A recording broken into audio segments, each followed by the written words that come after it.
Here it is. It's the first match we've seen from Santanica in a hot minute. As she faces she don't face herself. She faces Paige Collins, obviously appearing last week alongside Julia and Sisters of Combat, or in Combat.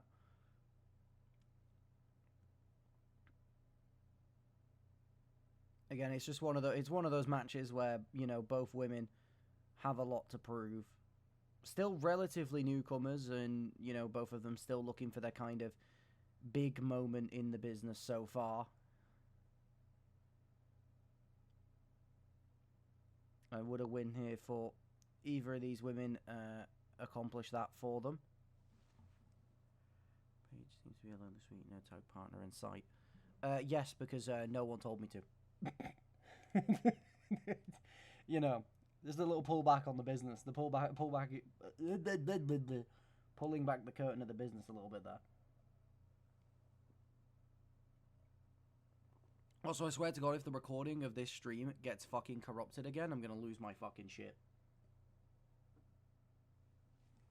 Ugh.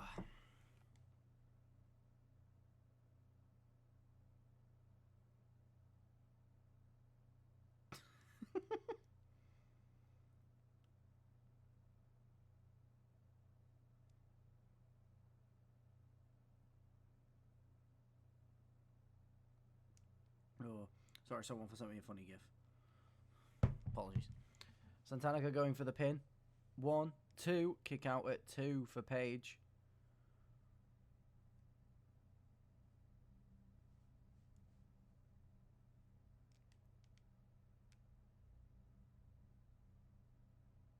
And Paige reversing with a clothesline. And Santanica tripping up the legs. Dropping the knee to the face. Ooh.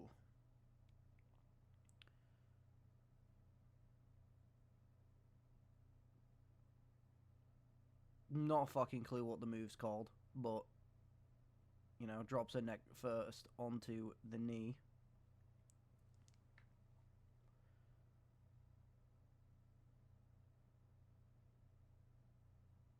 Paige raining down the punches on Santanica now. She now goes in for the pin. 1. Kick out at 1 from Santanica.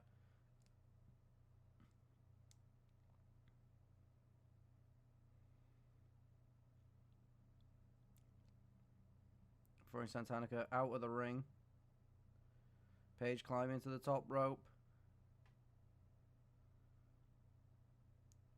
She drops an elbow from great heights onto the back of the head, or the top of the head, I guess, of Santanica.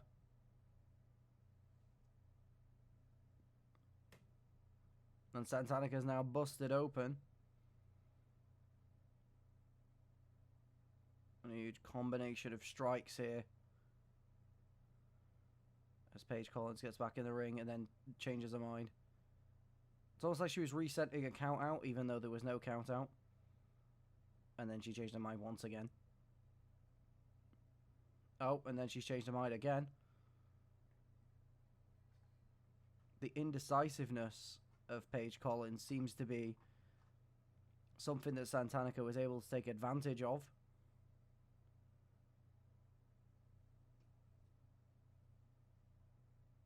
Now Paige being put on the top turnbuckle by Santanica as she climbs up. It looks like she's going for a superplex of some sort. Nope, never mind. Drops her head first onto the top buckle. Goes for the pin. 1, 2, oh, 1. A kick out at 1 from Paige Collins. Somehow kicking out at 1 from a devastating move like that. And Santanica sending her straight to the canvas. Paige Collins rolling out the way. And a huge flying uppercut.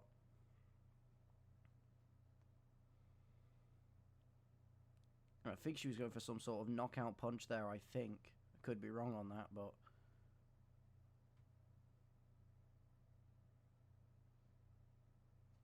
Santanica still busted open. Going to the ropes. Goes for a springboard drop kick. But Paige wisely moves out of the way. She starts to get a bit more amped up now. Santanico now throwing Paige towards the ropes, dropping down. Diving into her to take her down. And now trying to drag Paige into the corner. No, to the ropes, never mind.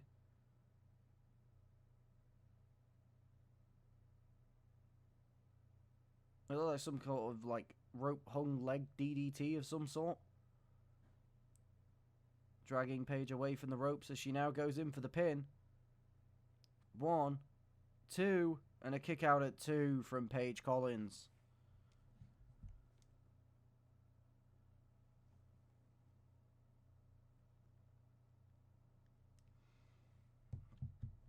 Santanico has been quite dominant, I'd argue, in this match at the moment. She looked very strong.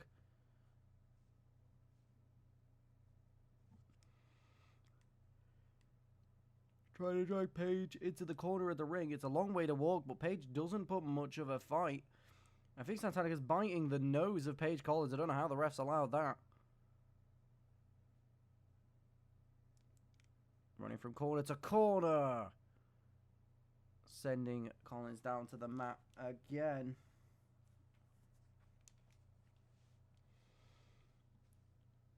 And a coffin drop from Santanica from the middle rope. Demanding Paige Collins to get up now. And Paige Collins with a reversal. Into a combination of blows to take Santanica down. As she now goes in for the pin. 1, 2, and a kick out at 2 from Santanica.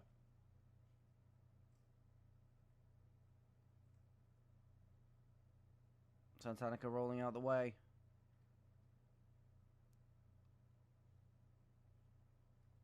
These two are kind of going a bit back and forth now. And a knockout punch from out of nowhere from Paige Collins.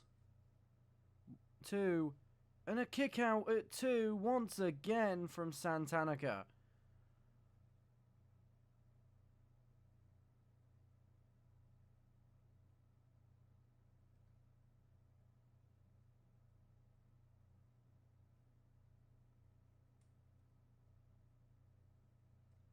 Santanica taking Paige Collins down to the mat once more.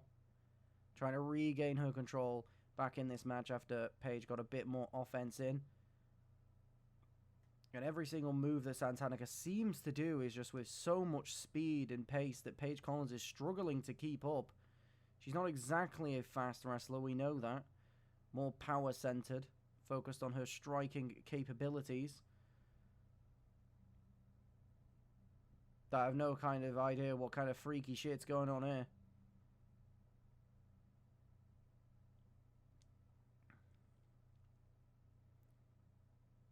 I can't tell if Paige is also busted open or if she's just bruised. And a springboard splash, I believe, of some sort.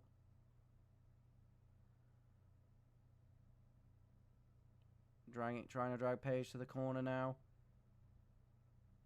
Paige dazed in the corner. And Santanica lifts her up onto the top turnbuckle. Looking to drop her onto the buckle again. Head first. And now goes in for the pin. 1, 2, 3. Santanica picks up the win.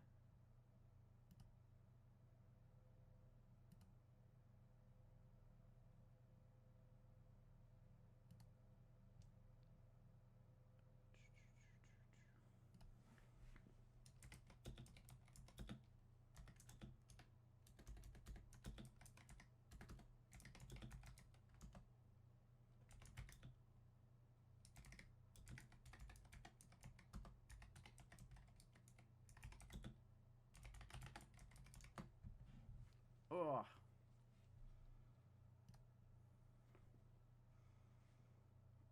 How many specials were done? The first match seemed like a fight. Probably like, I think like 6, maybe 7. That's not even me trying to make a fucking stupid ass 6-7 joke, guys. Like genuinely, I think that's like the amount of moves that were done.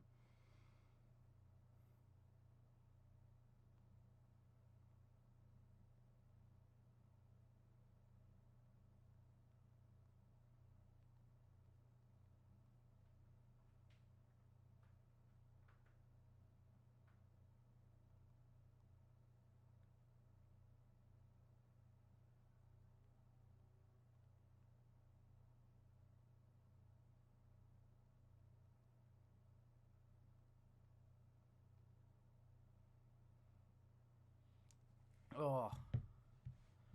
But it was an absolute great opener to start up the show.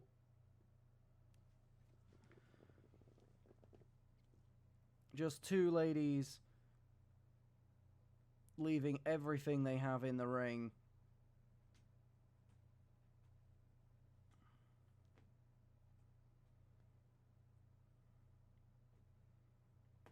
And it's Santanica who's the one to fight. But seriously, is being a manager throwing John Black off his A game and is a woman with a thing to prove. Well, to be fair, John Black does have his, you know, he's got his schedule quite busy. You know, he's wrestling at MCW, he's managing Olivia Black, you know, he's acting in Hollywood. And let's not also forget, you know, he has been, you know, creating tactics for the Bolivian national team. No, he's deciding to make Churameko in centre mid as a deep line playmaker, and that just takes a lot of focus.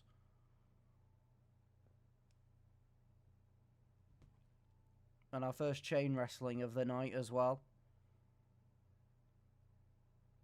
Again, worth noting again that Olivia Black is still undefeated in MCW. Margaret Majors is someone who's impressed a few times, but not really done much to, you know, see her name in lights in the company, as to speak. But beating an undefeated Olivia Black is certainly a way to make a name. John Black may be signing for MCW Wanderers too. Give him like a month. He has prior obligations, like trying to get Bolivia in the World Cup. Are Bolivia even making it to the World Cup? You know what, I'm going to make a quick sidebar real quick.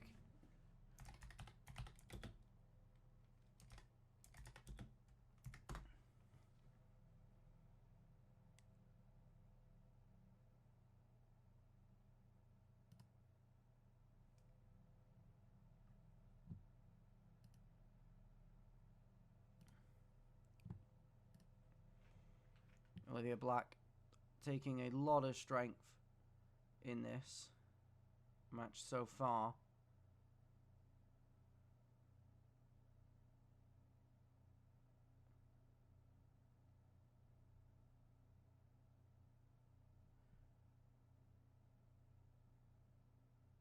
Don't really understand this qualification business, to be honest.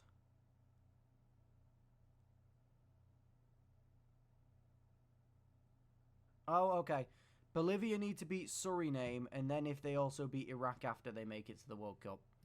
There we go. So that's why John Black's been so busy. He's still got a chance. And a huge powerbomb from the top rope to Olivia Black from Margaret Majors. And she now tries to turn the momentum in her favour. Clothesline into the corner. John Black is stunned.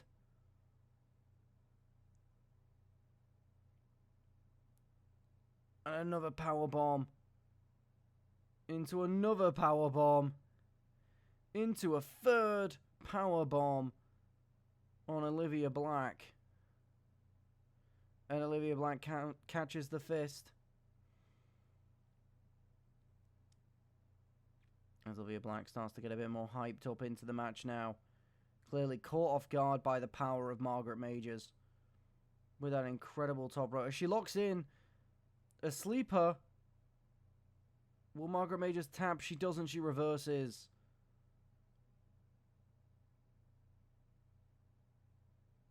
She's taking Olivia into the corner once more. Lifting her at the top. Into a nice pile driver. Or driver, sorry. 1, 2, and a kick out at 2 for Olivia Black.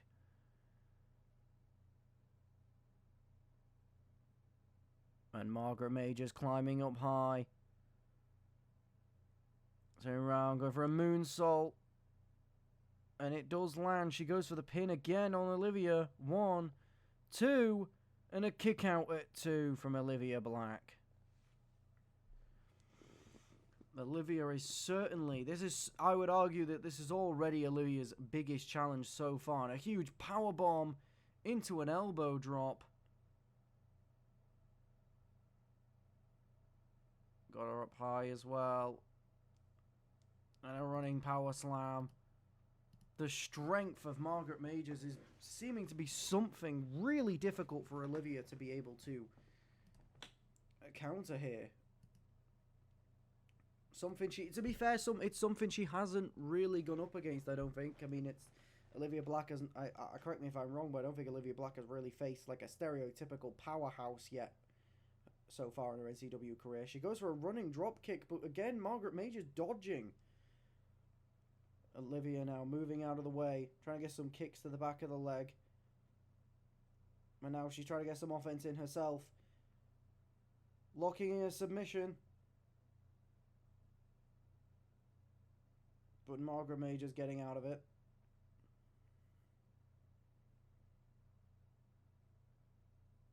Olivia desperate to keep this win streak going.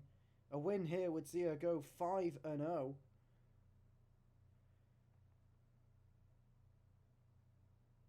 Which I believe would actually see her tie the unbeaten record of family member Max Black. Could she actually go on to break Max's longest streak and become the longest undefeated wrestler from the Black family? It's certainly a possibility, because if she wins this, she ties it, I believe. Because I'm pretty sure it was 5-0. It might have been 6. Someone might have to fact check me on that. In other words, John.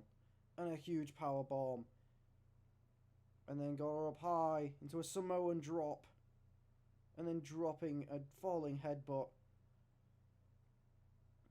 As she now picks Olivia Black up.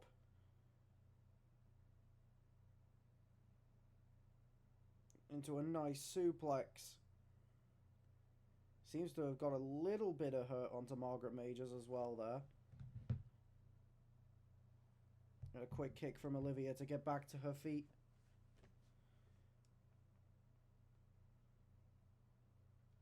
For Margaret onto the other side of those ropes. Sending her crashing to the outside. Sliding underneath the ropes now to take the battle to the outside of the ring. Never mind. I spoke too soon. Seems like she's now stalking Margaret Majors here. And locking in another sleeper hold.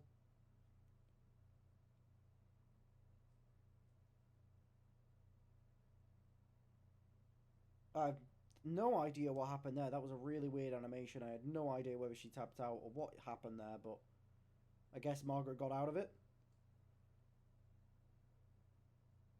Can a mod ban the spammer, please? They won't let me do it. Margaret goes top rope, goes for a moonsault, and it lands! Could this be it for Olivia Black? 1, 2, 3! Thank you, John, for banning. Margaret Majors picking up a huge win and ending the undefeated streak of Olivia Black. And it's honestly hard to say that she didn't deserve it. She's looked really strong and dominant throughout that entire match.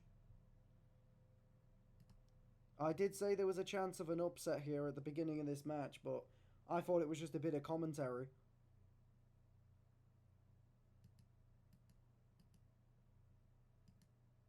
Yeah, the sleeper animation was a bit weird. I don't know what happened there. I think... No, because actually, my brain went, oh, maybe Margaret just used resiliency and it was weird. But Margaret's not high enough rated for resiliency. She's only 83.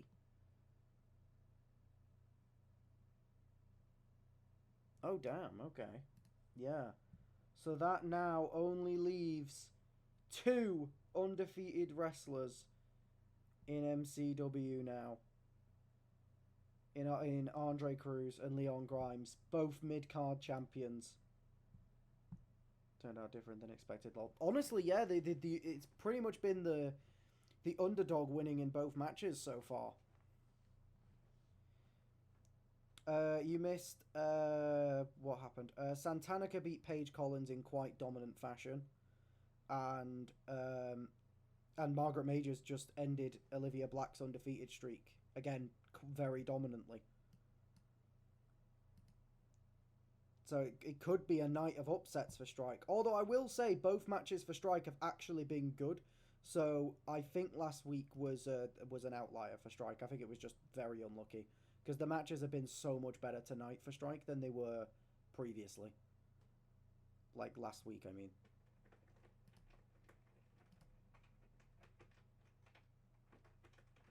Like, that first match was unironically good. Like, the Santanica and Paige Collins match was, like, really, really strong. For, like, realistically, two solo... Alright, we go into the tag action now. Another thing that I didn't mention before the match, but it is worth noting that technically, alongside another person who will be wrestling later tonight, Blood Devils are joint in being the first people to reach 100 days with a title. As they reach 100 day, this is their 100th day as MCW Tag Team Champions. And now obviously you'll expect that they'll want to end that kind of accolade with a win here, but recent records of non-title matches for these two have not served them well. This is day 100 for them and Leon. Yes. Yeah. They both won their titles on the same day. The only difference between the two is obviously Leon is defending his title later on tonight, so his reign could technically end at 100, whereas regardless of what this result is from the Blood Devils, even if they lose, they will make it past 100 days.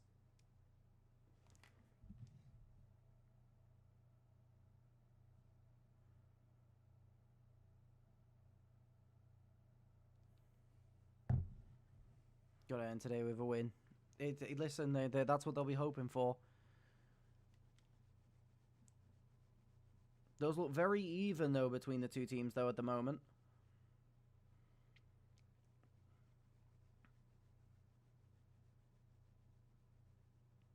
Does just look like a lot of hecticness is going on, really. It's quite actually a hard one to commentate so far, because there's just a lot happening.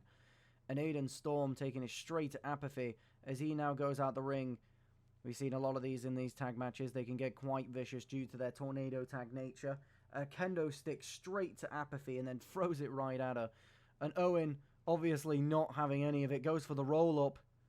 One. And Apathy tried to take the kendo stick to Gavin, but Gavin saw it coming, dropping onto a backbreaker. As it's both of the Blood Devils standing tall at the moment. And Gavin with a vicious elbows to the back of Apathy's head. Owen is dazed. I don't actually know what happened because it zoomed in, but Aiden Storm is going for the pin. 1, 2, and a kick out at 2.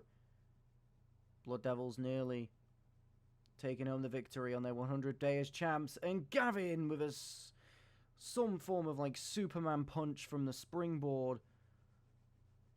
And now throwing around Apathy. It's quite easy to say that so far Blood Devils are now currently dominating in this match. And Gavin just taking a lot of aggression out on Owen, but Owen gets a headbutt into a suplex. But Aiden right there to try and help his tag partner. But Owen stops him. A nice running knee there as he now goes top rope. And Apathy dropping him face first onto the heels, and the big elbow from Aiden, or to Aiden, sorry, from Owen, goes for the pin. 1, 2, and a kick out at 2. The last possible second from Aiden Storm to keep Blood Devils going in this match, and Apathy crashing the kendo stick across the chest of Aiden Storm. As it's now DSM-5 standing tall, but Aiden Storm with a roll-up to Owen O'Rourke. Apathy running in the ring. Owen kicked out anyways, but to be fair, it looked like Apathy would have got it. And look at that. A little bit of nice communication from both the DSM-5 members there. As Aiden Storm went for a drop kick, Apathy moved out of the way. And immediately, like it was predicted in time, a leg drop. Aiden Storm, though, has managed to get the momentum over. And then obviously the little suicide dive from Apathy to Gavin afterwards. And a coffin drop from Aiden Storm to Owen O'Rourke. Owen O'Rourke is dazed. Apathy has thrown Gavin back into the ring. Aiden Storm getting out of the ring as soon as Apathy gets in. Clearly putting trust in Gavin, and he seems to have been right to do that. But now both DSM-5 members are stood in the ring, and it is just Gavin. And Gavin wriggles out of the grips of Owen. And now it's Blood Devils standing tall. And I think Gavin just accidentally caught a little bit of Aiden Storm there.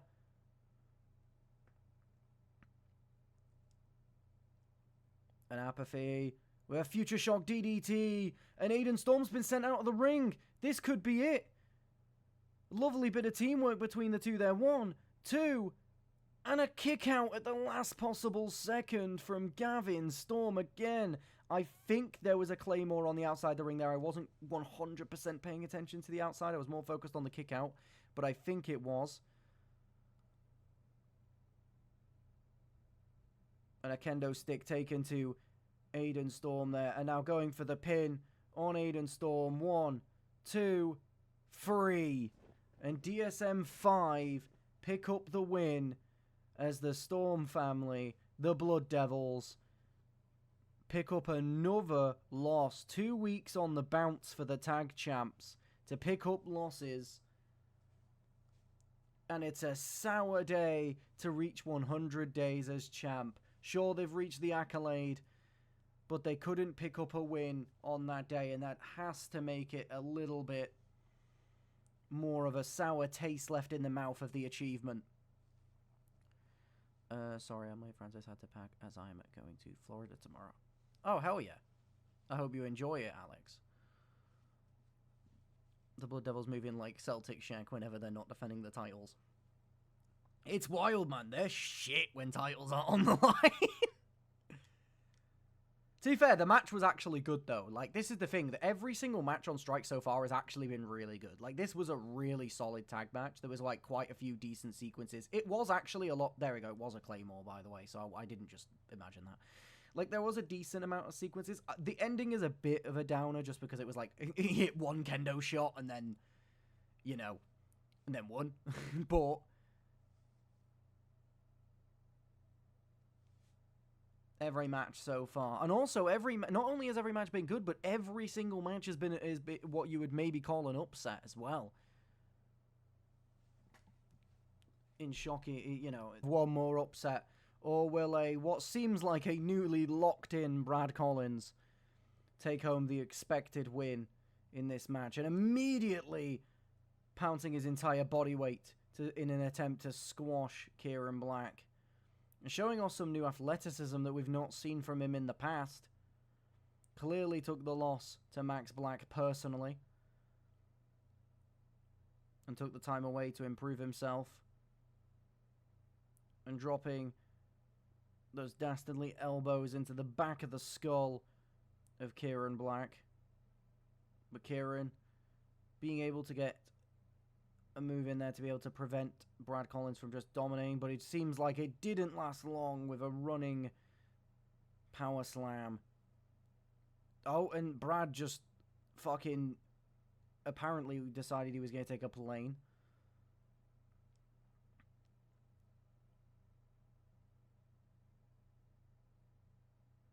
And a huge knee from Kieran. And a roll-up from Brad Collins. A kick out at 1 from Kieran Black.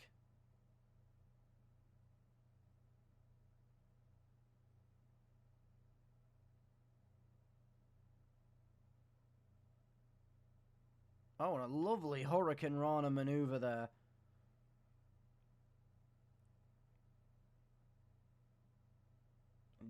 And jabbing into the neck of Brad Collins.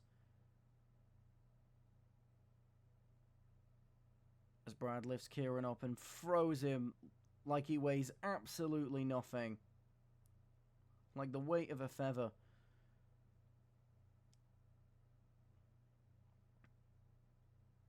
And it has to be said, a lot of this. And he locks in the accolade.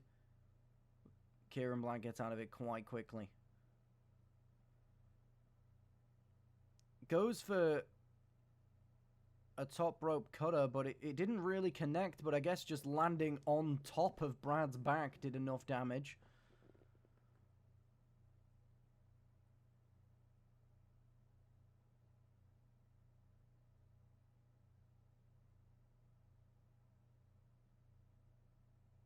And Brad slipping under the legs of Kieran. And a big elbow. Gets Kieran Black high. Dropping him face first onto the turnbuckle. And choking him against the bottom one. Now against the mat. Referee clearly not too happy with Brad on that one. And Brad going for the pin early. 1. And a kick out at 1.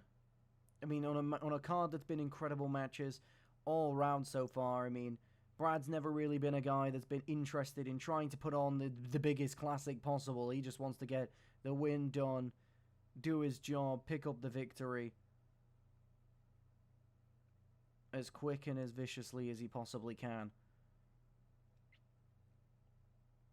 And Kieran Black getting a bit of offense in. Can he maybe turn things around in his favor here? Dropping under, jumping over. I have no idea what just happened there. It looked like both men tried to punch each other at the exact same time. And just planting Kieran Black face down. And he looked like he went for the cockiest pin possible, but referee called for rope break. Brad getting so intense on trying to win this match that he just isn't even paying attention to the basic rules of wrestling.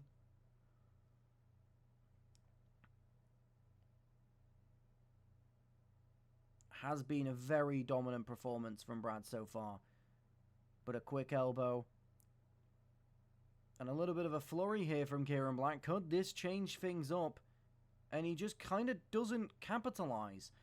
It's almost like Kieran Black was a deer in headlights. Like he's not used to being in the advantageous position and didn't really know what to do with it.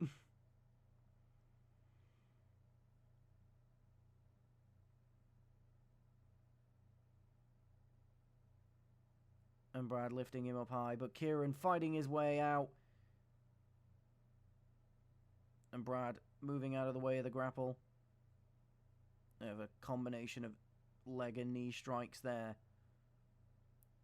And a huge backbreaker from Kieran Black as he goes for the pin on Brad. 1, 2, and a kick out at 2 from Brad Collins. It's going to take a lot more than a backbreaker to take down a winner like Brad Collins.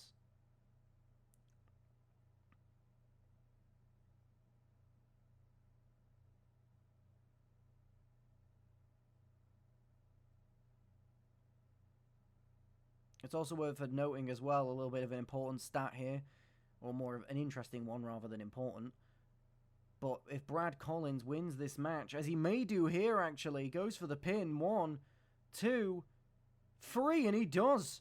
Never mind, I was going to say that if he wins this match, he's going to draw Diego with the most wins in the company with 11, and it looks like he's just done that before I could even make the point. And the first match that probably had its expected winner, and Brad Collins looking pretty dominant for most of the match. It wasn't really in doubt. You know, there were certainly moments where Kieran looked good, but every single time that he got a bit of flurry and he got a bit of offense in, he just kind of seemed to panic and just didn't really know what to do with it. Whether it's because he would freeze up or he would just make very clearly panicked decisions.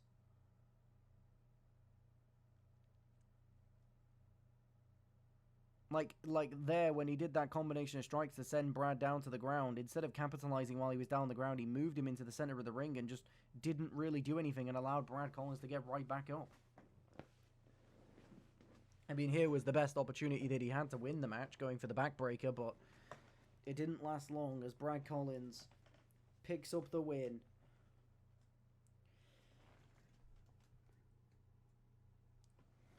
Alright.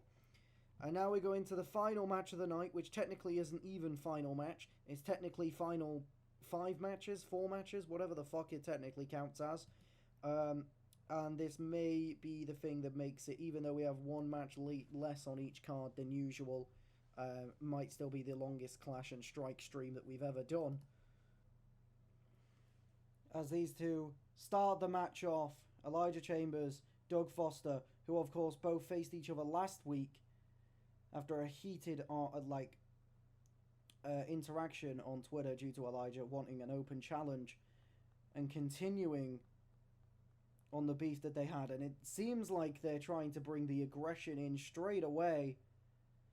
Just to clarify, this is a normal gauntlet, so as soon as this one-on-one match ends, the next opponent will come in.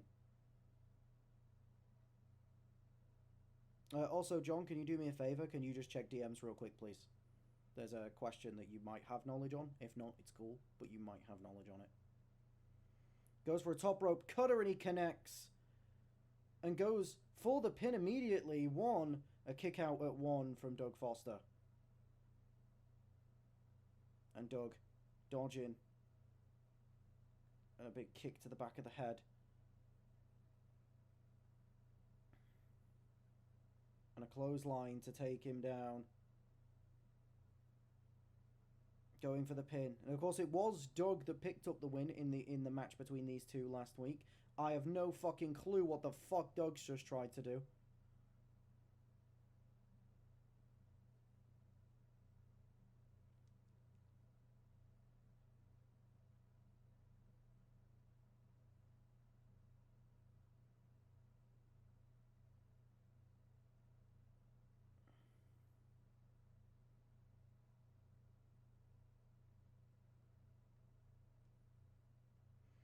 And a big knee to the face of Doug Foster. And now pouncing with a rain of punches to the face of Doug Foster. Elijah Chambers clearly not happy about losing to Doug Foster last week. Especially when Elijah Chambers was the confident one issuing the open challenge in the first place. Clearly confident in his abilities. But so far this match has been very Elijah Chambers dominated so far.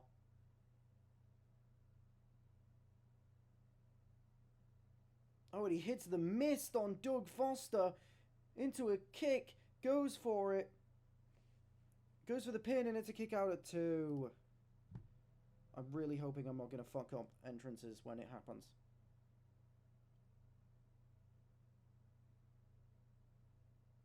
A punch and a counter.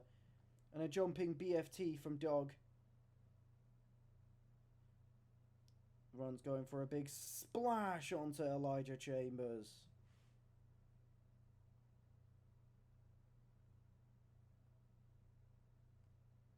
Yeah, with entrances on this, because they can be a bit booky, I will probably just try and play them as soon as I actually notice that Pyro, or not Pyro, but like the Titantron's happening. So if it's a little bit off by a few seconds, I apologize. 1, and a kick out at 1 from Elijah. Doug won't be happy seeing a 1 count after that. Already been a good fight between these two. Elijah taking the advantage back in his own hands and raking the bag. Using a lot of dirty tricks in the book, and as I say that, biting the face of Doug. Elijah, clearly a dirty player in this, goes for a nice little springboard cutter, goes for the pin. 1, 2, and a kick out at 2 from Doug.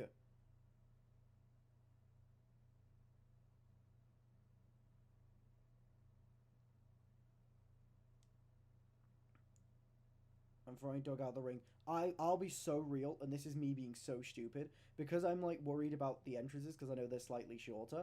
I thought when he threw Doug out that he eliminated him, because I was like, I'm thinking Royal Rumble brain.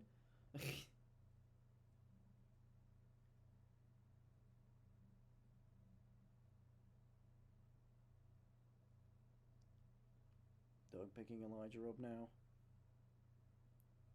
Taking this fight to the outside. No stop for the brutality between these two. And dropping straight onto the back of Elijah.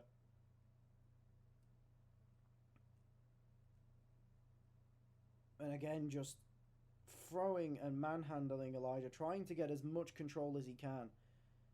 But you do have to think, at some point, does the viciousness against these two men, is it going to harm them later on? Because they're going so hard at each other that are they going to even have the energy to to be able to actually win this match. I mean, remember, this is a #1 contender gauntlet. There are 3 other people still yet to happen. And each one of these men, if they want to win, they need to not only beat each other now, but they also have to outlast those other 3 opponents. And dispersing all of their energy in this complete dogfight between each other only diminishes their chances.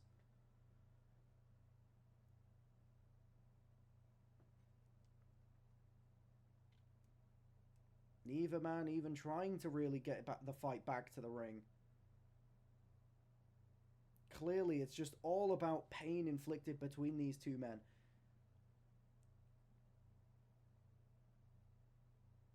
And maybe Elijah is trying to put the end to Doug here to advance into the next stage of the gauntlet match. And raking the back of Doug Foster. Goes for a super kick, but Doug reverses, and now Elijah reverses. It's still going here tonight. And gets him on it. Is he going for the cutter? He is. He's going for the pin. Could it be Elijah going through to the next? Getting a bit of redemption from last week, and he does. Right. I have no idea with timings. Let's see if I can. And Emily Hamilton stepping up to try and take her opportunity to get a mid-card title here. Of course, someone that's been a little bit lost in the shuffle ever since, ending her alliance with Apathy. But she did have a fantastic showing in the Road to Glory ladder rematch at the most recent pay-per-view. Don't forget. And Elijah straight into a cutter. Could this already be the end of Emily Hamilton in this match? 2. And a kick out at 2. Elijah nearly advancing to the next stage immediately. Elijah is truly not playing games here. And remember, out of every single opponent here in this match, Elijah Chambers is the only one who has actually had a shot at this title before, as he had the opportunity to potentially become the inaugural champion in the first ever match for the International Championship, in which he lost it to Francis Sharp, who held it all the way up until Andre Cruz defeated him. And Elijah clearly still having his sights set on that gold, still clearly haunts him, losing that opportunity, in a fantastic slingshot there from Emily Hamilton over the ropes. Truly taking the fight to Elijah now. As much as it looked like Elijah was going to put Emily Hamilton away very quickly. And a lovely DDT from Emily Hamilton goes in for the pin. I got ahead of myself. 1, 2, 3. Elijah Chambers is now out of the gauntlet. National manager himself, John Black, has entered the ring. He's someone that once was in a tournament to be the #1 contender, the tournament that was actually won by Andre Cruz. So who would have known, maybe if he didn't lose to Andre Cruz, maybe he would be the international champion right now.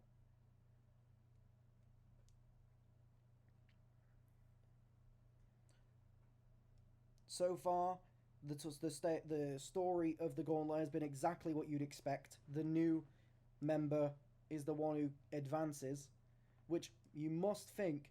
We already know Akumi is the last competitor in this match. You have to think that she is probably the favourite, coming in last. But it all depends on how quick this battle between Emily Hamilton and John Black is.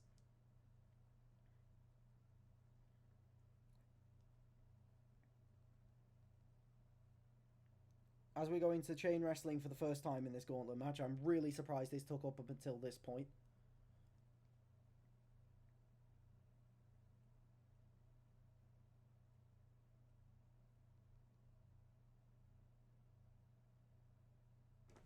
Oh god, sorry, I had really bad shivers then for some reason. Oh. It just got like a really sudden wave of coldness. And a big backbreaker from Emily Hamilton. I mean, you would say, obviously, Akumi is the favourite in terms of where her position is in this match, coming in last, of course, the freshest face possible in this matchup. However, you would say in terms of star power that John Black is the favourite, and a huge neck breaker there, going for the pin. 1, 2, and a kick out at 2. Emily Hamilton nearly putting John Black away there.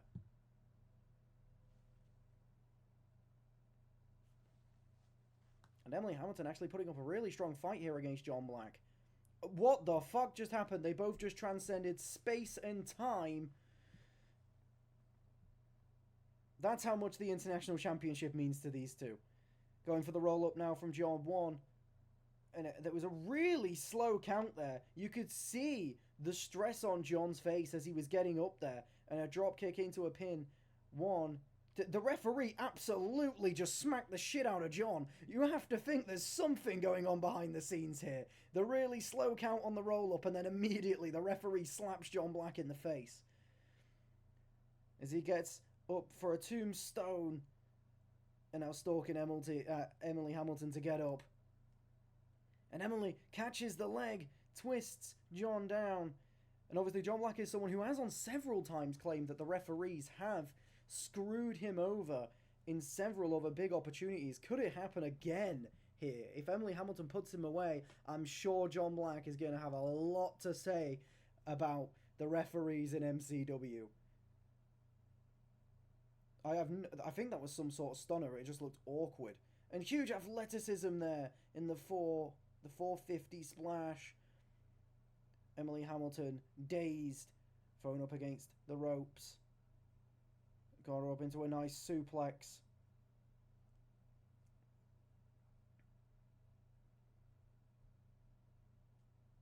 Into a nice side slam. But Emily Hamilton with a knee up here. She's still not giving up. She's got a lot of fight in her here. John Black trying to take her to the corner. Again, trying to minimize the threat and the unpredictability of Emily Hamilton by trapping her in the corner. You also saw Olivia earlier winning a Bird Banner. That is true, after doing some research. And a huge avalanche attitude adjustment, I think that was. 1, 2, 3. John Black puts down Emily Hamilton. Maybe you won't be complaining about the referees. And here it is. Oh, I just realised how much of a pain in the arse this match is going to be to edit, because it's just going to have to be me skipping all the entrances all the time. Oh, I've just realised how fucking awful the Royal Rumble's going to be. Oh, no, the rendering. Oh, the rendering time. Akumi Shimazaki immediately comes in and gets hit with some strong offense from John Black. Clearly, he is very revitalized after the potential screw job from the referee. A nice swinging neck breaker there. Into another 450. He's looking to put Akumi away as fast as possible here.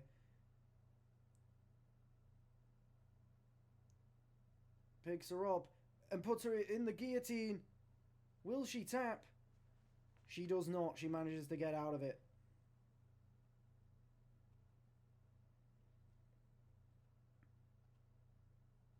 Gets an elbow up. Is Akumi going to get some good offense and a brilliant springboard drop kick to John Black, sending him crashing down. And again, we did say the big advantage Akumi has here is being the freshest in this match. However, John Black has the advantage of being the most seasoned person in this match. Gets Akumi up high. Dropping back of the head to the knee. And goes for another 450, but Akumi moves out of the way. Dropping some elbows onto the head of John Black. She's got a lot of work here to do, because even though John Black has been in this match for a decent amount longer than her, especially with how hard fought Emily Hamilton was in this so far, John does not seem to be seizing up the opportunity. And just keeps going. And it doesn't seem like he's slowing down in any way. Side slam on the outside of the ring.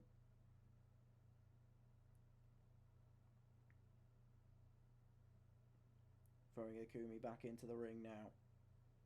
Akumi rolling out the way. And a huge diving forearm to John Black. Running here. And a leg drop to the back of John Black. And John Black running out of the way. And a Hurricane Rana. Again, it's one of those things where he's just deceivingly athletic. But Akumi tripping him up. An incredible sequence between these two. And a Bulldog. from John Black, demanding Akumi to get on her feet. And he goes for a slingshot spear, but Akumi moves out the way, throwing him on, and a drop kick to the legs to take him down. Goes for the pin. 1, 2, and a kick out at 2. That was actually an incredible fucking sequence, I'm going to be honest. The consistent back and forth reversals. Settle! Jesus fucking Christ. Oh, thank you for the follow. That scared the fucking shit out of me. It's been so long since I've heard that noise. Oh my god. Whoa.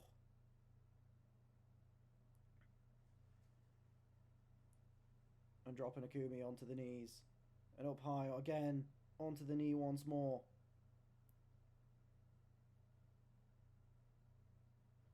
And remember, whoever wins this, there's no more opponents to come.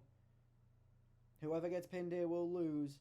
Whoever gets the pin, or submission I guess, will be the winner of the gauntlet match and get a shot at the MCW International Championship against Andre Cruz. Getting Akumi high. Hello the GOAT. Happy Sunday.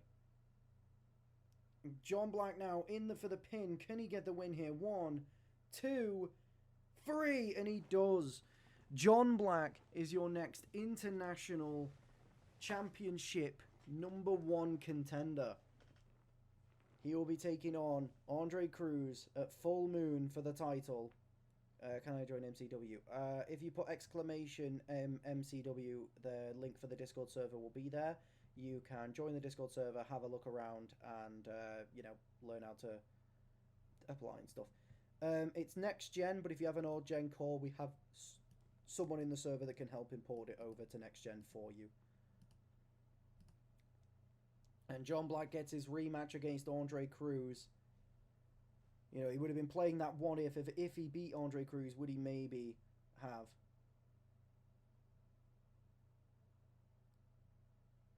been the Intercontinental Championship now?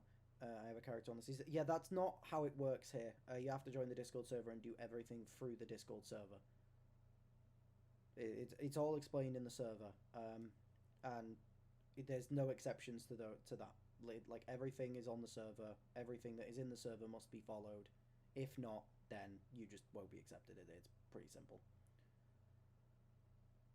But, you know, we're always looking for new members and stuff, so, you know, join the Discord, and if you're open to it, you know, if you like everything, the way that everything's looked and the way that we run things, then, yeah.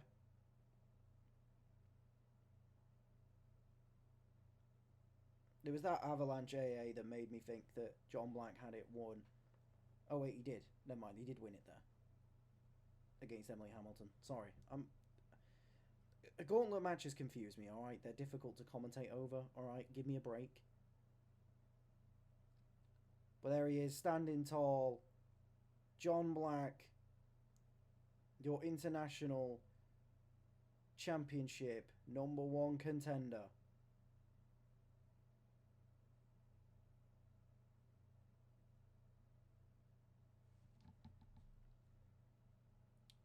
Join Discord and accept it. It's not giving me a role. You should have a role. That might just be something to do with the bar. I can fix that later. Okay, I've given you the role manually. You have it. And Serena Starchild starting off strong. Let me double check that now, actually, before I forget. That might just be me, because we didn't have the bot for a little while. Yeah, that's my bad. The actual bot wasn't activated. It's now activated for the roll reaction. Apologies. No, to be fair, I handled it now. It's easy. For that bit, it's easy. Stuff like submissions is like, will get handled after. When it's stuff like just assigning a role, I can do that. I just don't do it during entrances. Henry King dropping the knees now. Of course, Henry coming off a nice win as well last week against Noah Morrison. Serena, despite the fact not having the briefcase, that might just be a weird thing with the universe mode though. Like maybe like all the new uploads and the new changes and stuff, maybe that just took the briefcase off. The Money in the Bank briefcase is always really glitchy on universe mode though. So maybe I just need to reassign it.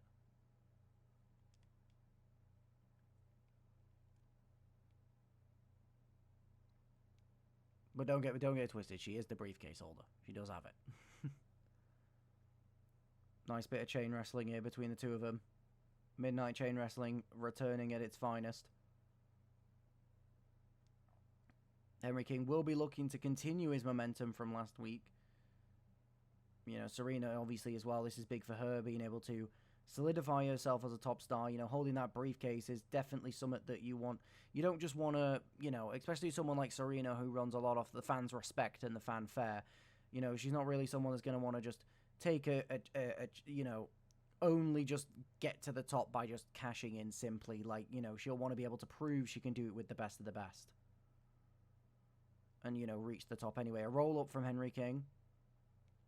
But can she beat a man like Henry King who will do whatever it takes? Good little back and forth between these two. A jumping BFT from Serena into the pin. 1. And a kick out of 1.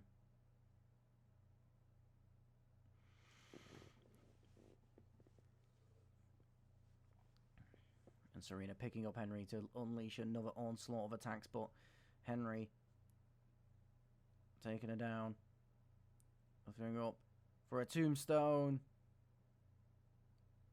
Goes for the pin.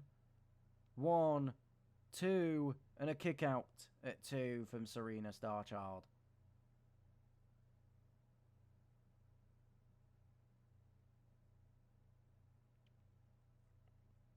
Targeting the wrist. Still not breaking the hold of the wrist, though. Again, Henry's looked really impressive ever since coming back off his long break. Locking in the submission here. Can he make Serena Starchild tap? Serena getting the knees up.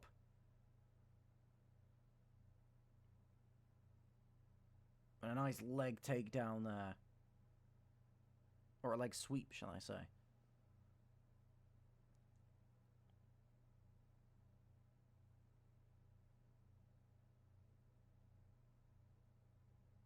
Back and forth in punches between the two of them now. Serena holding onto the ropes to avoid Henry King's elbow. Smart play there. And of course Serena as well will be seeing her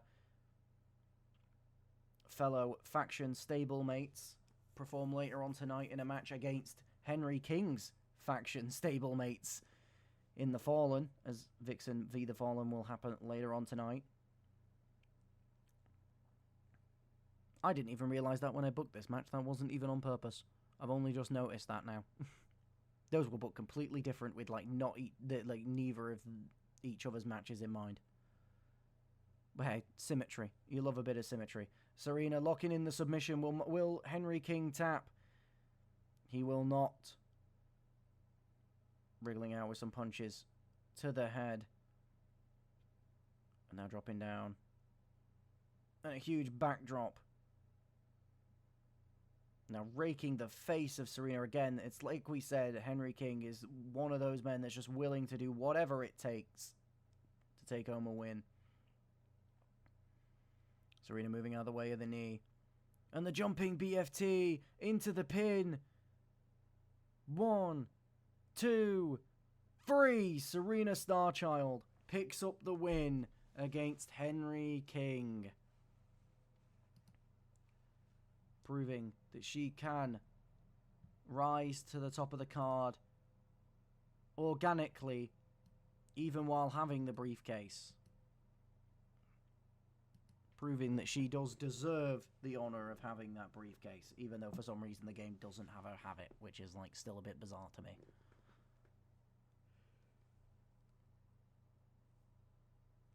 God, I am really cold for some reason. I have no idea what's going on, but I'm fucking freezing.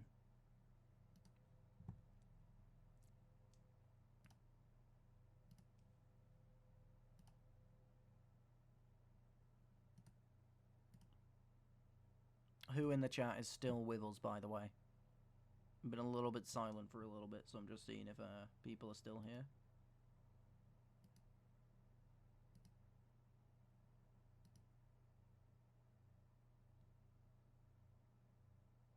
Ah, you're not here, Brad. Sorry, apologies. I'll give you a minute to return.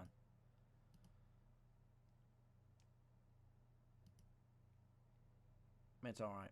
You know, like I said, I will pause the entire... Alright. Will Elena Claire get, I believe, her second win in MCW, or will MD Silver continue the domination that he showed last week since coming back? Obviously, he took time away after the breakup of Severance, clearly feeling like he was a bit of the unsung hero of the group, feeling like he was always the one doing the dirty work and getting basically none of the plaudits for it.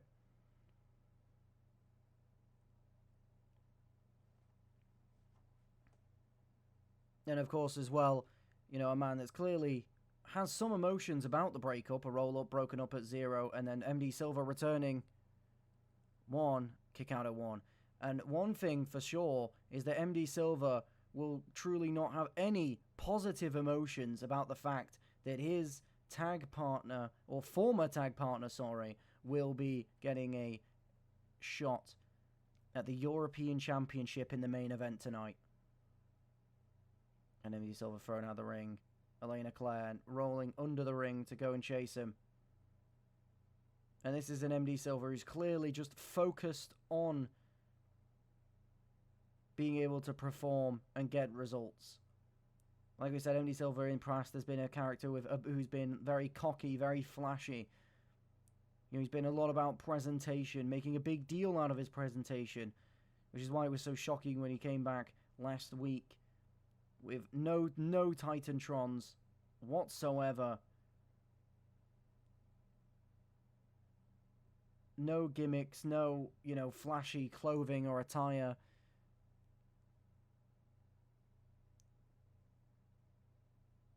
It's almost like a situation of the artist formerly known as MD Silver, but obviously keeping his name. A roll-up from MD Silver getting kicked out there. Dropping the elbow onto the face of Elena Claire there. And now we're going to some chain wrestling here.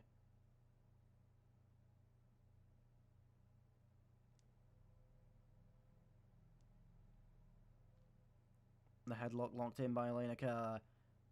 And MD Silver just out strengthening and a drop kick to the shins. As Elena Claire with a quick fist there to stop whatever MD Silver was planning. A nice clothesline.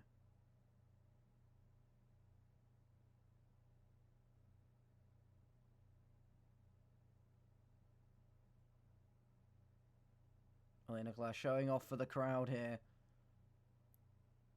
Something MD Silver used to do a lot that he's clearly knocked out of his game, and this is exactly why. It's so easy to get caught off guard when you're performing for the fans than it is when you're just performing for the victory itself. To be the best version of yourself in between those ropes. And as I say that, Elena Claire with the roll-up here. 1, a kick out at 1 from MD. Been quite a few roll-ups in this match, trying to catch each other off guard, trying to be a true match of opportunity. And dodge after dodge. Diving down to take the legs out. MD Silver gets caught here. Elena with a leg drop. The ref did block it, but we did see it. Or I could make it out at least. Elena Claire going to the corner now. Waiting for MD Silver to get to his feet as he staggers there. She's stalking her prey like a tiger in the... I don't even know where tigers actually fucking reside. Are they in forests? Where are they? Running around, targeting the leg of MD Silver.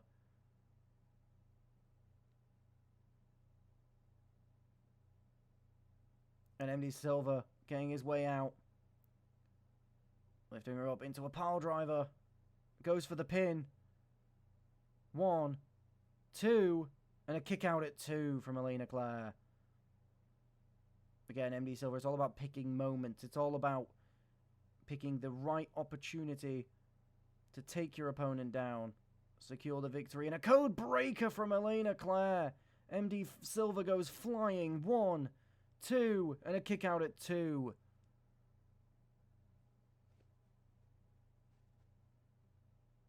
Big chop from Elena there.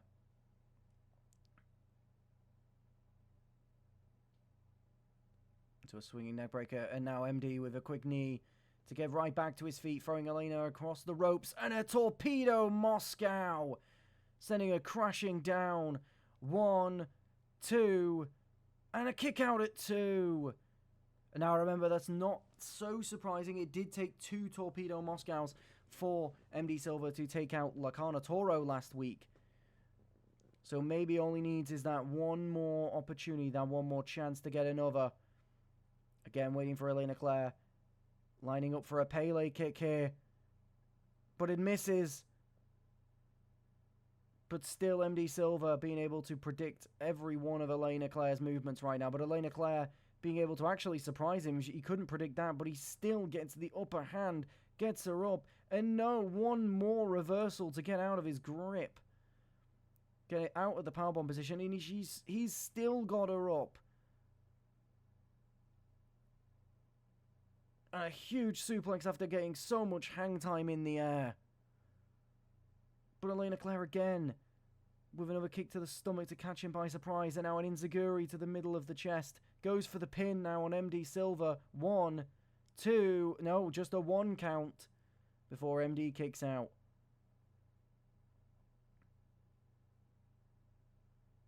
Elena getting all hyped up here. Goes for a tombstone of her own. Giving MD a taste of his own medicine. 1, 2, and a kick out at 2 from MD Silva. That really seemed to surprise him and catch him off guard. And now she's stalking him. And a spinning back fist into another pin here. 1, 2, 3. Elena Claire picks up the win against MD Silva. Following tonight's theme of shocking upsets.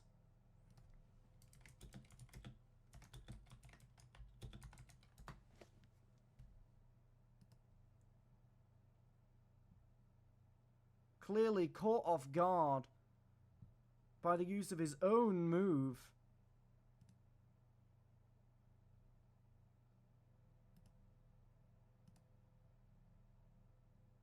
It was mostly MD Silva for the entire match.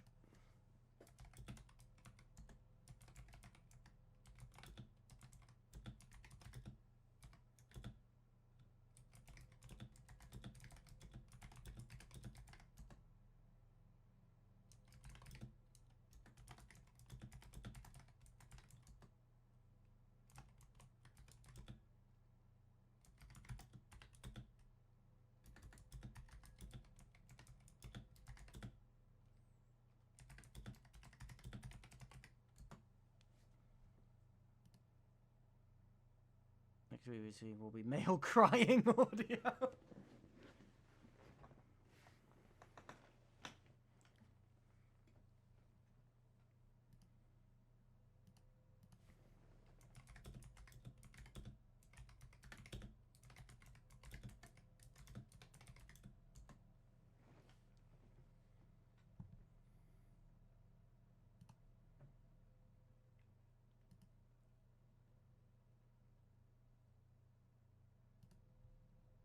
Sorry, typing over some booking stuff. Apologies. Spotify version of it, it'd get strike down. The WWE edit, sorry, I mean. Shingo with a big super kick to take Cassidy down from the get-go. Stomp to the midsection.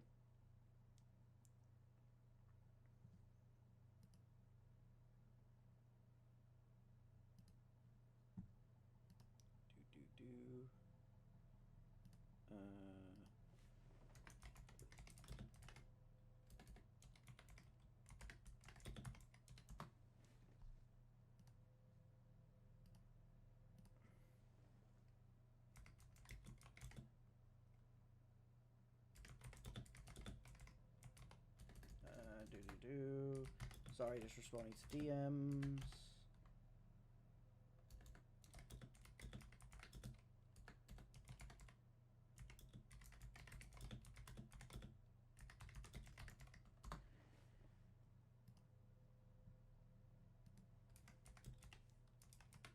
Alright, there we go. Now Cassidy Holland stalking Shingo here. Making it clear that he's stamping his name onto Clash, that he's not here to be the same guy he was on Strike, looking for more success. Goes for the pinfall, but a kick out at 1 from Shingo. And a Hurricane Rana from Shingo now. Let's get right back into it. I can see this being quite a back and forth match. Two pretty evenly ability opponents so far. Nice roll from Shingo there as we go into some midnight chain wrestling once again tonight. But Cassidy Holland immediately out-strafing Shingo. No surprise there. Locking in the submission hold here.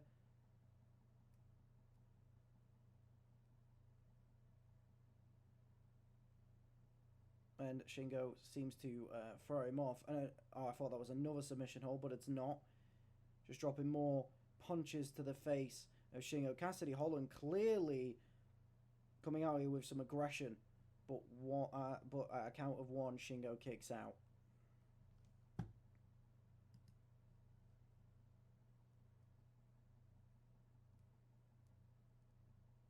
And a big clothesline to take Shingo down. Stomping on the face.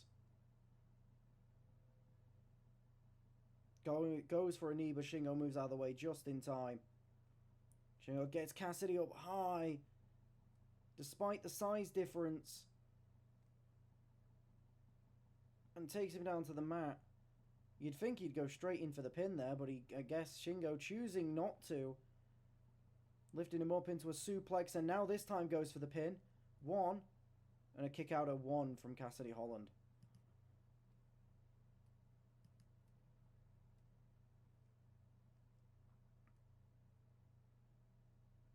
Nice little rolling move there from Shingo. Oh, God. Sorry, I got those shivers again. Drop kick. I never really realised how tall Cassidy actually is.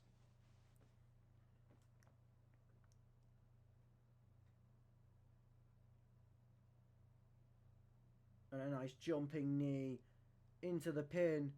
1, 2, and a kick out at 2 from Cassidy Holland.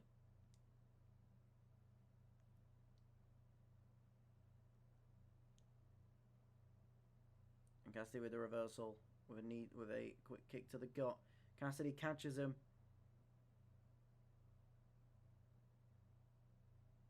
Targeting the leg. And now again, getting on top and raining down the punches. We've seen him do this a few times.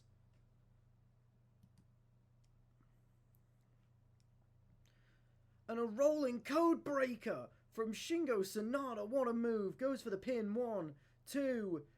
And a kick out at the last possible millisecond from Cassidy Holland.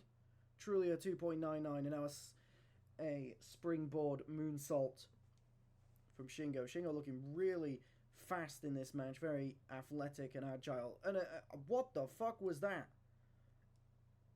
I have no fucking clue what that was. But whatever it was, Cassidy was not taking it lightly and immediately pounced on him and busted open Shingo Sonata. And a backbreaker into a pin. 1. And a kick out at 1 from Shingo. Goes for another pin and a kick out at 0.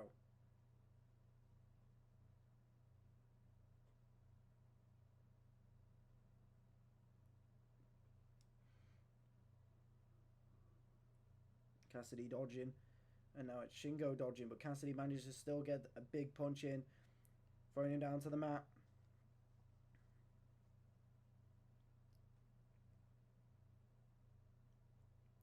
It looks like he was going to try and drag Shingo across the ring. But Shingo not allowing it to happen. Shingo, it looked like was going to move for some sort of like run towards the ropes and go for a springboard potentially. But he just kind of got a bit tired on the midway. Maybe he's gassed himself out with how fast he has been in this match. Cassidy Holland now dropping away.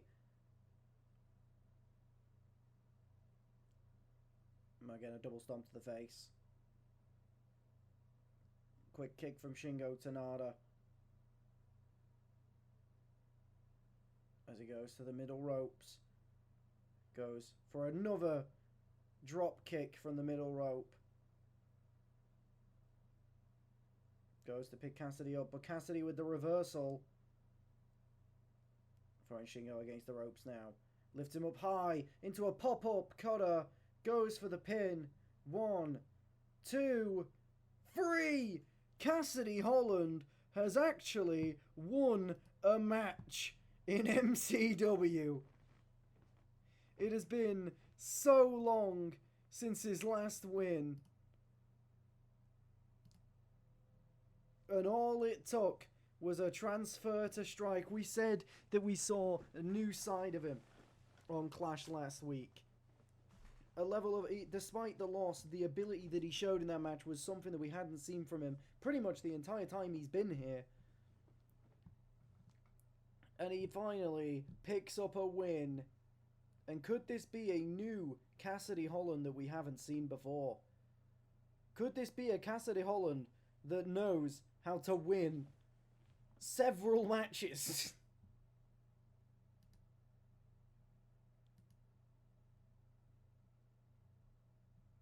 It's almost like a miracle come true.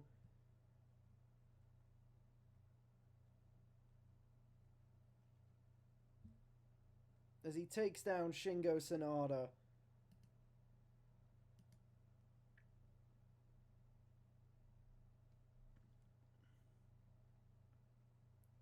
And there it is, the moment that Cassidy Holland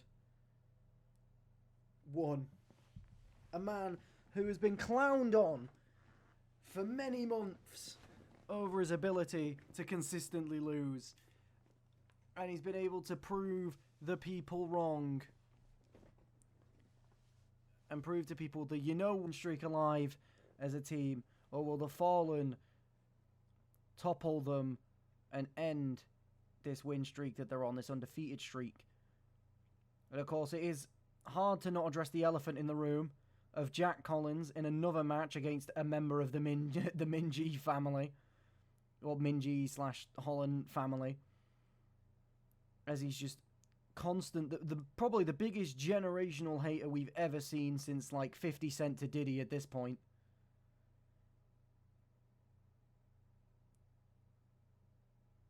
And Mizaki coming immediately to the aid of her tag partner, but Reagan managing to get out of the way, throwing Mizaki out. And I actually do believe, I could be wrong, but I can't remember which one of them, but I think either Kim Min-ji or Jack Collins, one of their first matches, it was one of them, but one of their first matches in the company was against each other. One of them I know had a match before that. I think it might have been Kim Min-ji's first match was against Jack Collins back when he was known as Magnum.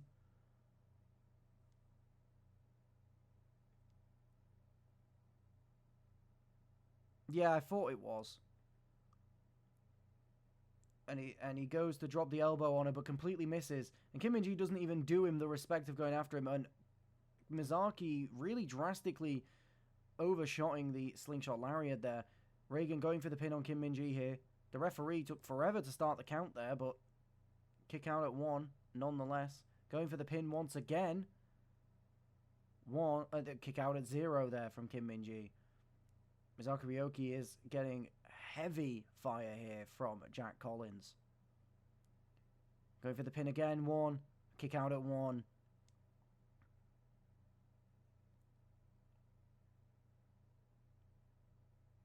And now it's the Vixen girls getting a bit of offense in. An armbar locked in on Jack Collins on the outside. I mean, you can't tap on the outside, but still going to do a decent amount of damage anyway. A nice little pop-up fist there from Kim Min-ji to Reagan Knight. I believe Kim Min-ji and Reagan Knight have also faced each other in one-on-one combat before as well. Because most of these 4 all debuted around the same time. 1, kick out at 0. Kim Min-ji was already coming to the support of her tag team member with a knee to the stomach of Reagan Knight. But Reagan Knight getting there. And Jack Collins, the generational hater he is, just launching a kendo stick at the face of Kim Min-ji. There's absolutely no need for it, really. Jack Collins also stalking Kim Min-ji. No surprise there. And a step up in Saguri.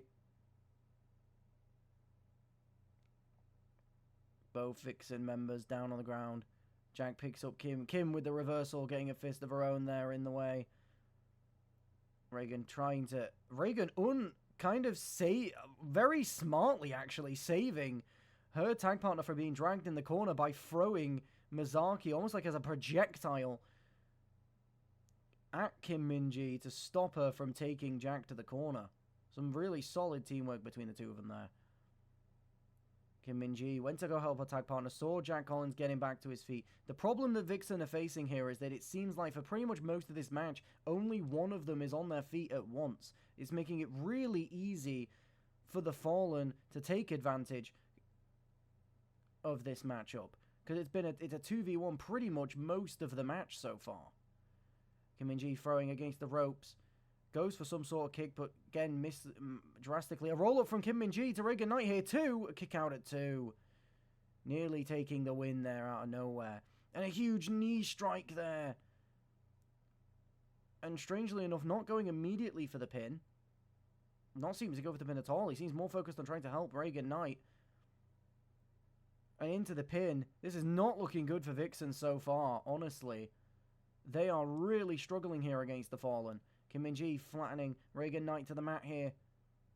And picking her up. Going for the pin. Kim Min-ji breaks it up before a 1 count. What could have saved a tag team member there due to the fact that Mizaki has taken a lot of offense in this match. And Kim Min-ji using the ropes to target the knee.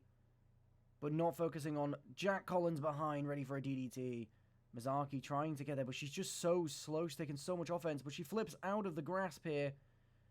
Planting Jack Collins down to the ground. Waiting to strike on Reagan Knight here. Trying to take it to the corner, but Jack Collins there to save his tag partner. Goes for a springboard move there, but again, drastically misjudges the distance, but catches Mizaki's kick there. But Mizaki returns with another kick to the face and a rolling stunner from Kim Min-ji. But Jack Collins is there to break up the pin immediately. A nice dodge there from Kim Min-ji. But Jack turns his attention. And a neck breaker. Again, this is the thing I've been saying with Vixen. It's very hard when only one of them is on their feet at any time. Jack Collins going for a weapon here, which actually allows both Vixen members to get up for the first time in this match.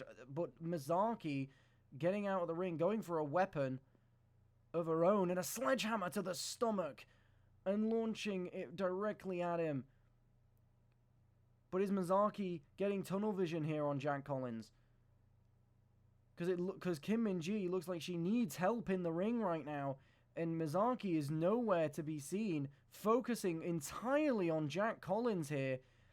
Reagan Knight going for the pin. 1, 2, and a kick out at 2 from Kim Min-ji. Mizaki, I think, clearly realizing a mistake there. And a Kinshasa from nowhere. Going for the pin, but just not paying attention to Jack Collins, who's there to break it up immediately.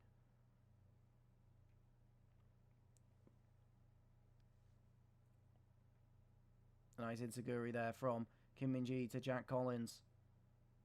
Mizaki once again leaving the ring, getting the kendo stick, throwing it at Jack Collins just to stun him enough to try and allow Kim to get some offense, but again, Jack is the one that takes advantage. Throwing Kim against the ropes. Not Kim, Reagan, sorry. And it's just so hard for Vixen to get any offense here. Just constantly. Both Fallen members on their feet at all times. And Vixen, always one of them on the ground. A standing Spanish fly from Jack Collins to Kim Min-ji. But again, it's every single time one of them gets out and a stunner to Mizaki. And that could be it if he goes for the pin. He's not even going for the pin. He's going for the middle ropes here. Trying to send a message. An arm drag. Both Vixen members stunned in the middle of the ring. And going for the pin. 1, 2, 3. I'll say it. It was a fucking poor showing from Vixen. Fucking awful showing from them. Genuinely the worst I've ever seen them work together. Normally such great communication between the two of them. And just fucking just shit. Absolute shit. genuinely just fucking terrible from both of them. And honestly, I'd say more specifically Mizaki than Kim. At least Kim got some offense in there. Mizaki was fucking shit. That whole match, she was terrible. She won Kinshasa and did fucking nothing. Fucking hell. It was just brutal to watch, because it's just like, you want to see a bit of like a back and forth in matches, and it was just, they just weren't fucking doing anything. They were just letting the Fallen just hit whatever the fuck they wanted. They literally just did not fight back in the slightest.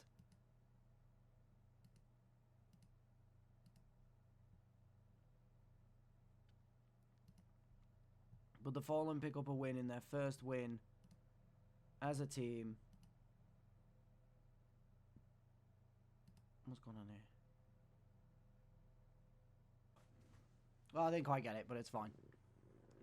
I can always do it after. But it's a big match here. Leon Grimes, who's been slowly making his way through the KLASH roster. I mean, to be fair, I say slow, but it's actually quite rapid. He's quite quickly running out of opponents on KLASH, to be honest. And no matter how much he faces, who he faces, he seems to not be able to drop that title. And this is currently his 7th title defense. So despite tying the record at the moment in longest reign of days with the Blood Devils and their tag team titles, he is by far the record holder for most title defenses, having, I believe, 4 more title defenses than the next best record. Truly a fighting champion, to say the least.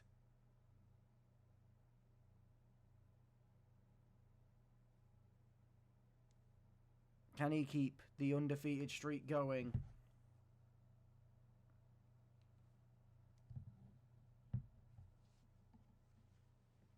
And Ryan immediately moving out of the way. We're going to some Midnight Chain Wrestling as always. Ryan Ross as well will be looking for that statement win to make his name known. Well, not make his name known, but, you know, create his own image after the ending of Severance. And a big kick to the gut from Leon Grimes. And I think the other question people are wondering is, will Leon Grimes win this via a normal move? Rolling out of the way, goes for an enziguri, but it is dodged by Ryan Ross. Nice little bit of fast-paced action between these two already. Which is interesting, because Ryan Ross isn't really normally someone that you would associate with a fast-paced moveset. Nice kick to the stomach. And again, a kick to the back of the leg from Leon Grimes. Consistent back and forth. And a step-up enziguri. And a top rope moonsault. And now taunting Ryan Ross. As we go into some chain wrestling here. Ryan might have the advantage against him here, and he does, yeah, you'd assume so, just by the strength difference between the two of them. Leon Grimes with a kick to the midsection. Ryan Ross dodging. And again, more chain wrestling. And Ryan overpowering Leon Grimes. But Leon Grimes showing a bit of power on his own. Lifting him up high and dropping him straight to the mat. Goes to throw him against the ropes, but Ryan Ross reverses, hops over him, and he goes for the super kick, but misjudges the punch. And now a super kick from the roll-up. But catching Ryan off guard, taking him back down to the mat. Going for an early pin here. 1, 2, a kick out at 2. Every time he goes for a pin without hitting a finisher or signature, I get nervous, because I think he might actually have an increased chance of winning every time that happens. Again, telling Ryan to get up. And Ryan catching him and with a nice power slam down to the mat. And dropping an elbow onto the chest.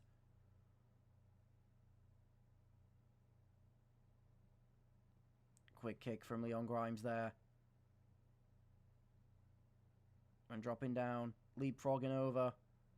Goes for a clothesline, but Ryan catches him with a quick kick to the gut. And now throwing him against the ropes. He drops down, and he leapfrogs. And a Samoan drop. But Leon Grimes rolls out of the way, and a kick to the gut. Slap to the chin. And he rolls out of the way once more. And a huge punch, sending Leon crashing down to the mat. Leon catches the leg there and trips him up to a nice backflip splash. And going for another top rope moonsault, but Ryan Ross moves out of the way to a nice slowed-in clothesline. Raining down punches to the face of Leon Grimes.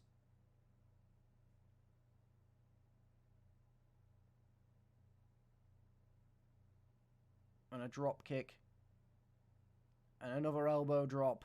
Trying to utilize as much of the offense as he can while Leon Grimes is on the ground, because, you know, he's a lot more dangerous when he's running about, jumping off of fucking things than he is when he's on the ground. And Ryan going for a neck breaker onto Leon Grimes. Both men lay flat on the floor as they both get up at the exact same time. Very even. And a nice DDT from Leon Grimes.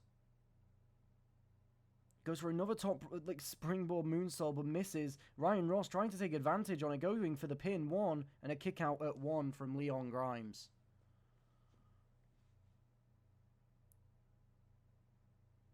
Ryan Ross putting his entire body weight on the back.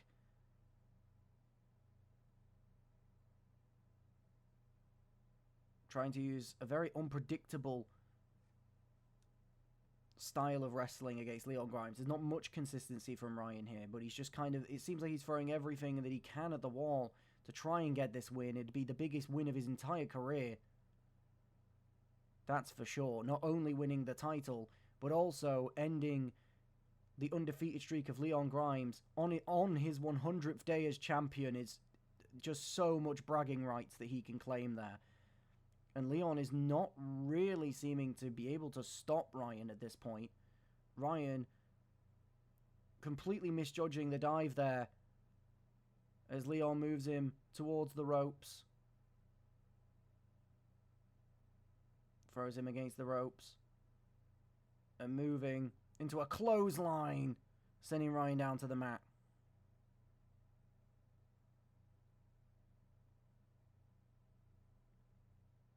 Trying to rally from the crowd here into a sling blade, into the pin. 1, 2, 3. Leon Grimes, for like the 3rd time in his career, wins off a fucking comeback. But he retains his championship and his undefeated streak and puts Ryan Ross down, adding to the long listed names of failed challengers for the European Championship, as the MC with the EC continues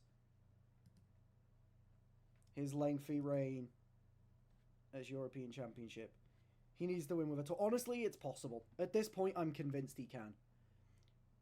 He didn't even hit... The worst part is, like, I've seen him obviously win matches before, like, with normal moves, but it's like, you can always use the logic of, like, oh, he took loads of damage.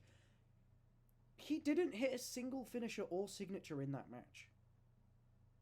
Like, not one. Like, that's insane.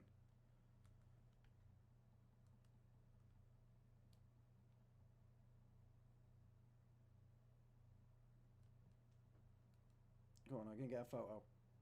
I can get a better photo. No, I can't. I'm fucking shit.